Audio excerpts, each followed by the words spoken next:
okubikkulirwa essuula 21 olunyiriri olusooka okutuuka ku lusembayo. Ne ndaba eggulu erijja n'ensi empya, kubanga eggulu ery'olubereberye n'ensi ey'olubereberye nga bigenze nga n'ennyanja tekyaliwo. Ne ndaba ekibuga ekitukuvu Yerusaalemi ekijja nga kikka okuva mu ggulu ewa Katonda, nga kitegekeddwa ng'omugole ayonjeddwa bba. Ne mpulira eddoboozi eddene eriva mu ntebe nga lyogera nti, laba eweema ya Katonda eri awamu n'abantu, era anaatuulanga wamu nabo, nabo banaabeeranga bantu be, ne Katonda yennyini anaabeeranga wamu nabo, era anaabeeranga Katonda waabwe. Alisangula buli zzega mu maaso gaabwe, olwo nga tewakyali kufa, wadde ennaku, wadde okukaaba newankubadde okulumwa, kubanga ebyo byonna ebyaliwo nga biweddewo. N'oyo atuula ku ntebe n'ayogera nti, laba byonna mbizizza buggya. N'ayogera nti, wandiika bino, kubanga ebigambo ebyo bya bwesigwa era bya mazima. N'aŋŋamba nti, bituukiridde. Nze Alufa ne Omega, okusooka n'enkomerero. Ndimuwabuwa oyo alina ennyonta okunywa ku luzzi olw'amazzi ag'obulamu. Awangula alisikira ebyo, nange n'abeeranga Katonda we, naye anaabeeranga mwana wange. Naye abati, n'abatakkiriza, n'abagwagwa, n'abassi, n'abenzi, n'abalogo, n'abasinza ebifaananyi, n'abalimba bonna, omugabo gwabwe gulibeera mu nnyanja eyaka omuliro ne salufa. Okwo kwe kufa okwokubiri. Awo omu ku bamalayika omusanvu abaalina ebibi omusanvu ebyali ebibonyoobonyo omusanvu eby'enkomerero n'ajja n'ayogera nange nga ŋŋamba nti, jangu nkulage omugole, omukyala w'omwana gw'endiga. N'andaga ekibuga ekitukuvu Yerusaalemi nga kikka okuva mu ggulu ewa Katonda, nga kirina ekitiibwa kya Katonda, okumasamasa kwakyo nga kulinga okw'ejjinja ery'omuwendo omungi ennyo erya yasepi eritangalijja.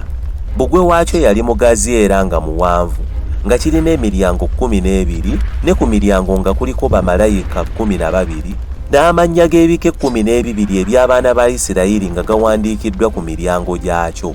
Ku luuyi olw'ebuvanjuba kwaliko emiryango 3, ne ku luuyi olw'obukiikakkono kwaliko emiryango 3, ne ku luuyi olw'obukiikaddyo kwaliko emiryango 3, n'ebugwanjuba emiryango 3. Ne bbugwe w'ekibuga yalina emisingi 12, nga kuwandiikiddwako amannya 12 ag'abatume 12 ab'omwana gw'endiga.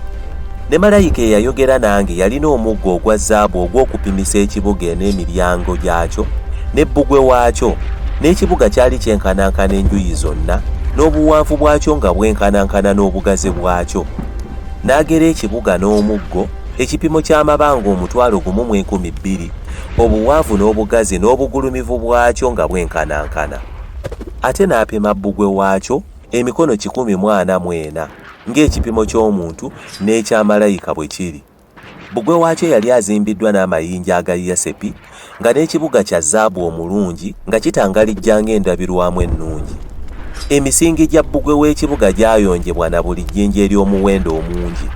Omusingi ogusooka nga gwa yasepi, ogwokubiri gwa safiro, ogwokusatu gwa kalukedoni, ogwokuna gwa nnawandagala, ogwokutaano gwa sadonukisi, ogw'omukaaga gwa sadiyo, ogw'omusanvu gwa kerusoliso, ogw'omunaana gwa berulo, ogw'omwenda gwa topazi, ogw'ekkumi gwa kerusoperaso, ogw'ekkumi gwa kuwakinso, n'ogw'ekkumi nga gwa mesusito. N'emiryango 12 nga gyakolebwa mu luulu 12, nga buli gumu ku miryango gwali gwa luulu emu n'oluguudo olw'ekibuga lwa zaabu ennungi etangalijja ng'endabirwamu.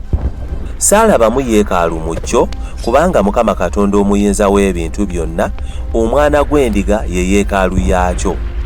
Era ekibuga nga tekyetaaga njuba wadde omwezi okukyakira, kubanga ekitiibwa kya Katonda kyakimulisa, era n'ettaala yaakyo nga ye mwana gw'endiga. N'amawanga ganaatambuliranga mu kitangaala kyakyo, ne bakabaka b'ensi balireeta ekitiibwa kyabwe mu kyo. N'emiryango gyakyo tegiggalwenga emisana, era yo teribaayo kiro. Kirifuna ekitiibwa n'ettenda eby'amawanga. Temuliyingira mu kyo kintu kyonna ekitali kirongoofu, wadde oyo akola eky'omuzizo oba eky'omulimba, wabula abo bokka abawandiikiddwa mu kitabo eky'obulamu eky'omwana gw'endiga.